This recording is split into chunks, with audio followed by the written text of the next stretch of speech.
Енді құрметті жақсылар, мынау қарап тұрсақ, Алла табарака ва тағаланың құдіреті өте күшті. Құранда айтады, білетін адаммен дейді, білмейтін адам тең бе дейді, Құранда айтады. Білетін адам жоғары тұрады екен ғой. Білмейтін адам пәсте тұрады екен. Білетін адаммен білмейтін адам тең бе дейді, Құранда айтады. Енді қараңыз, Құдайдың құдіретінде баяғыда бір шетелде суға зар болған екен, бір ел. Сонда бір мемлекет сол жерге пляктап су жіберген екен ғой. Тоқтап бітті ма, су бітті ма, жағы болды ма, су жеткілікті болды ма десе, жоқ деп айтады дейді. Су тасып жатыр. Сонда бір алқаш айтқан екен да, оларға су керек жоқ қой, сенің плягың керек қой оларға. Оларға әлумен керек. Сол кезде бар тоқтатты ғой, бұлар су емес, бұлар әлумен екен ғой бұлардікі деп та. Неге? Білетін адам да. Екіншісі, құрметті жамағат, бір корабль бар екен да, пәленбай $1 миллион тұрады екен. Ол жүк тасиды екен, кеме. Сол кеме оталмай қалған ғой.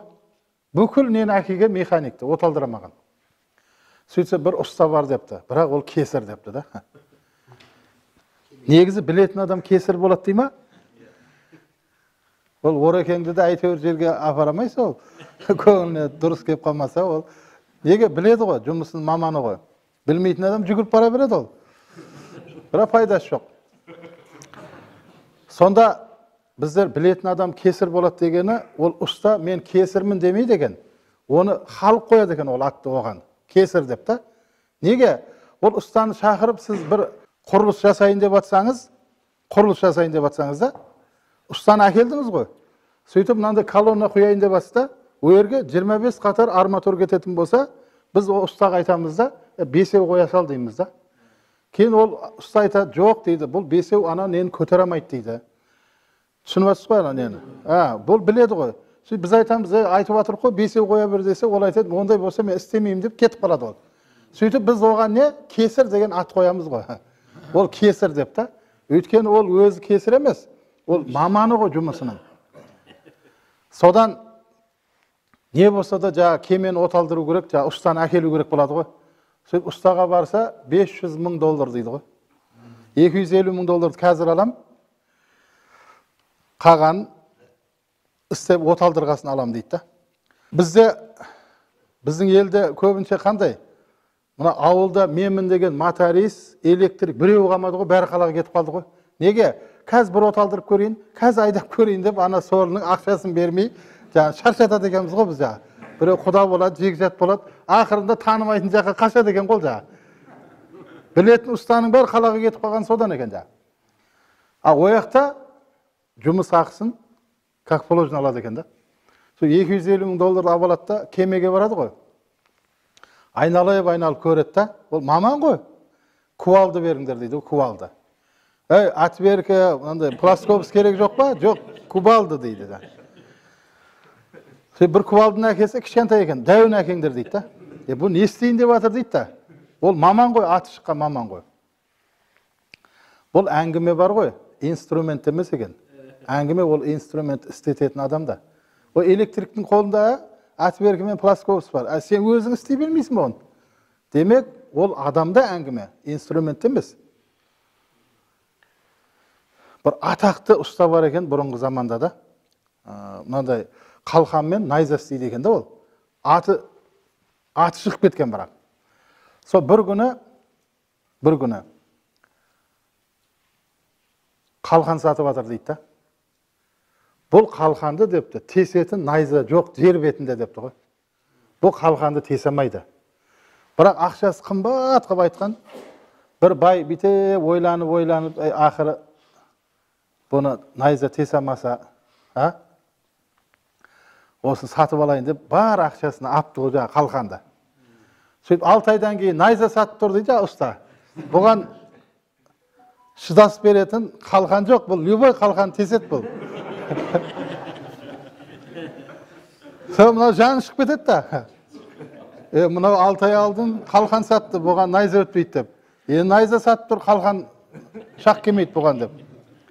Şu barып ustaны шетке шығарып апты да, "Ey, sen өткенде қалқан саттың маған, найза сатып атсың. Бұл қалай?" дейді да. Сонда ана ұста айтқан екен ғой, әңгіме қалқанда емес депті. Әңгіме найзада емес. Әңгіме бұны істетуде деген екен да. Ол қалқанды ұстап алып, бүйтіп тұрсаң, болмайды да, ол дұрыс па? Соғса бұл әңгіменің түбін түсіретін біздің Абдығаппар ұстаз еді ғой. Неге? Бұл да бір тамақ сияқты екен ғой. Тамақты пісірген кезде әшісі нормальный болу керек, тұзы нормальный болу керек, дұрыс па? Асты күйіп кетпеу керек, дұрыс па? Ол көп адам Абдығаппар ұстазға ұқсаймын деп астын күйдіріп алып, жаңағыдай болмай қалып жатыр ғой ол жаңағыдай. Дәмі жоқ болып та. Әңгіме оны істетуде екен да. Сөйтіп жаңа кувалдан әкеледі ғой. Жүгіріп барып ана вентилятор бар емес па? Соны барып, лопс бар бұрады ғой жаңа. Сөйтсе сол клинит етіп қалған екен ғой жаңа лопс. Машинаның да генератор клинит етіп қалса, машина оталмайды екен. О, мотор ұстап қалды деп ойлайды да. Сонда жаңа лопс бар ұрған кезде лопс айналады ғой. Енді оталдыр десе, пол-оборот оталып тұр дейді ғой. $250 мың әкел депті. Сонда бір ударға $500 мың ма деп айтады дейді. Берді ананы бас істеп тұр ғой. Сонда жаңа ұста айтқан екен да, бұл бір ударды не қылу үшін мен 50 жыл өмірім өтті деген екен да. 50 жыл өмірім өтті. Сол үшін бұл не? Білетін адам мен білмейтін адам еш уақытта тең болмайды екен. Ол білетін адам жоғары тұрады екен да. Москвада бір туннельге кеп КамАЗ неған ғой, пробка болып қалған ғой. Сөйтсе төбесі мынанша жер жаңағы неге туннельге тұрып қалған екен. Сөйтсе ешкім оны арай демейді, берай демейді, пробка көбейіп кеткен ғой. Сөйде бір мектеп оқушысы бар екен.